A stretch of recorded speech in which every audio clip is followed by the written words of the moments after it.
अस्सलाम वालेकुम। मैं अमजदुल्ला ख़ान, स्पोक्समैन एमबीटी।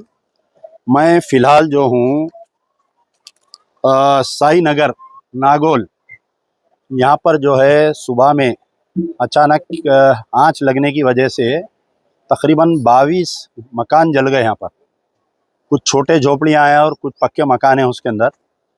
तो यहाँ पर ये वाक़या हो के अब तक तकरीबन 4 या 5 घंटे होने को आ रहा है और कोई बड़े ऑफिसर यानी कलेक्टर का अभी तक पता नहीं है और यहाँ पर कोई मंत्री नहीं आया और हमारे चीफ मिनिस्टर रेवंत रेड्डी साहब का भी अभी तक पता नहीं है। ऐसे मौके वारदात पे इमीडिएट चीफ मिनिस्टर आना चाहिए।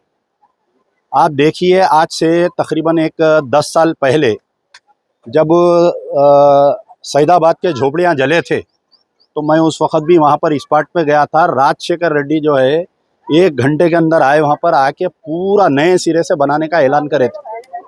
तो चीफ मिनिस्टर में फ़र्क है। हमारे रेवंत रेड्डी साहब पता नहीं है, अभी तक आए नहीं। यहाँ पर बहुत ज़्यादा नुकसान हुआ है।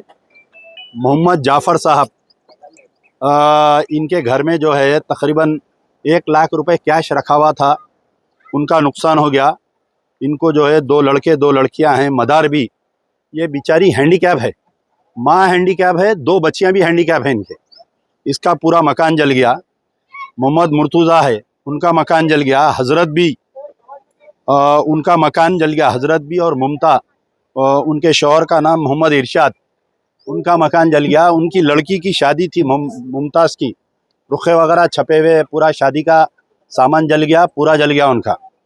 मोहम्मद हुसैन, इनका भी पूरा घर जल गया। चांद पाशा, नजमा बेगम, इनका भी पूरा घर जल गया। इनको 2 लड़कियां हैं, एक लड़की की शादी थी अब 10-15 दिन में। लाल मोहम्मद भी, ये लाल मोहम्मद जो है बहुत ही एजेड आदमी है, बहुत ज़ईफ़ है इनका भी पूरा मकान जल गया। इनकी लड़की की भी शादी थी। और इस दरमियान में जो है एक मस्जिद उमर है, यहाँ पर एक छोटी सी मस्जिद है, मस्जिद को भी आँच लगी। आँच लगने से पानी की टांकी, वायरिंग, फैंस और आपके खिड़कियां वगैरह जल गए। पूरा जो आग बुझाने में जो पानी इस्तेमाल करे, उससे पूरे जो जानीमाज है वो भी डैमेज हो गए। कोई साहिब खैर अगर मेरा वीडियो देख रहे हैं तो इस मस्जिद को चालू करने के लिए इमीडिएट आगे बढ़िए। इस मस्जिद का जो भी इलेक्ट्रिक का काम है, जो टीनों को डैमेज हुआ है, जो खिड़कियों को डैमेज हुआ है, टांकी डैमेज हुई है, मैं समझता हूँ बमुश्किल एक 50,000 रुपये में मस्जिद दोबारा चालू हो जाती, उसमें नमाज चालू हो जाती। तो मस्जिद उमर को चालू कराने के लिए ये उनका कांटेक्ट नंबर है 8297860314। ये नंबर है जो मस्जिद के ज़िम्मेदार हैं। और एक है यादुल भी, उनके 2 लड़कियां हैं। इन्होंने अपनी लड़की की शादी करे थे, कर्जा है इनको 1 लाख रुपए, इनका भी पूरा मकान जल गया। शहजादी बेगम, ये बेचारों को 2 लड़कियां हैं 2 लड़के, इनका पूरा घर जल गया। शेख मोहम्मद, ये शेख मोहम्मद साहब जो है नाबीना हैं, इनका पूरा मकान जल गया। ये वेल्डिंग का काम करते थे, कई दिनों से इनको दिख रहा नहीं, तो घर में है, पैरालाइज्ड है इनकी अहलिया फातिमा भी है। 2 लड़कियां 3 लड़के हैं इनको, इनका भी पूरा मकान जल गया।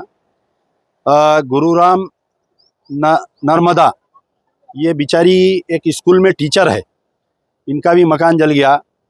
और यहाँ पर ये गुरुराम नर्मदा जो बड़े हजरत है, इनका बेटा है, जवान बेटा जो है कोविड में इंतकाल हो गया। इनके ऊपर बहू की जिम्मेदारी है और एक पोतरे की जिम्मेदारी है। तो उदय किरण इनका लड़का है, पोतरा है, और यादगिरी बोल के इनका बेटा था जो कोविड में उसका इंतकाल हो गया। राम नरसिम्हा, ये लेडी है, इनका भी पूरा मकान जल गया। ताज भी, इनका पूरा मकान जल गया। मोहम्मद नवाज, इनके शौहर हैंडीकैप है, बेचारे घर से नहीं निकलते। और तकरीबन 12 लोग रहते हैं घर में, मियाँ बीवी, सास ससुरे, इनके 4 बच्चे और उनकी 1 बच्ची अनमैरिड। मोहम्मद हुसैन, उनके एक लड़के मोहम्मद हैदर, इनका भी पूरा मकान जल गया।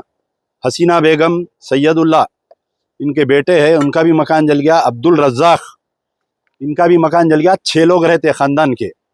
सैयद खादर, इनको 5 बेटियां हैं। ये बेचारे सैयद खादर साहब हैं, इधर आइए, ये बेचारे जो है इनके 5 लड़कियां हैं। मासूम मासूम बच्चियाँ, एक बच्ची बिल्कुल शादी के तैयार है।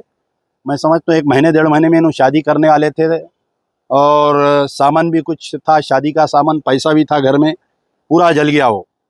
और इनके एक भाई है सैयद वज़ीर इनके भाई है ना, और एक सामने जो ये उनकी अहलिया है यहाँ पर, उनके पापा है, ये इनके वालिद है शायद, नरेंद्र, ये इनका भी घर जल गया। तो तकरीबन 22 झोपड़ियाँ ऐसे हैं जो जल के खाक हो गए। अब यानी दोपहर का खाने का भी खाना नहीं है इनका, ने रात में भी ये लोग कहाँ सोएंगे नहीं मालूम, कहाँ खाएंगे नहीं मालूम।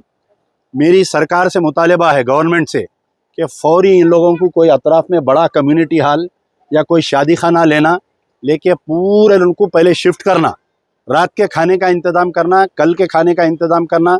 जब तक ये लोग वापस अपने घरों को नहीं आते, इनको जो है पूरा खाने का इंतज़ाम करना, पहली चीज़। दूसरी चीज़, ये पूरा इमीडिएट इसका इंस्पेक्शन करा के, मास्टर प्लान बना के, बिल्कुल यानी आने वाले 10 दिन में यहाँ पर क्या जला क्या नहीं जला है मालूम नहीं होना, ये पूरा इसको इमीडिएट बना के देना चाहिए। फिर अफसोस दर अफसोस है कि चीफ मिनिस्टर अपने एयर कंडीशन ऑफिस से निकलना, चीफ मिनिस्टर अपने एयर कंडीशन गाड़ी से निकलना, आके गरीबों का देखना, वोट मांगते वक्त ये गरीबों का ने आके गाने गा गा के वोट मांग के जाते। आज इतना बड़ा वाक़या हो गया, 5 घंटे हो गया।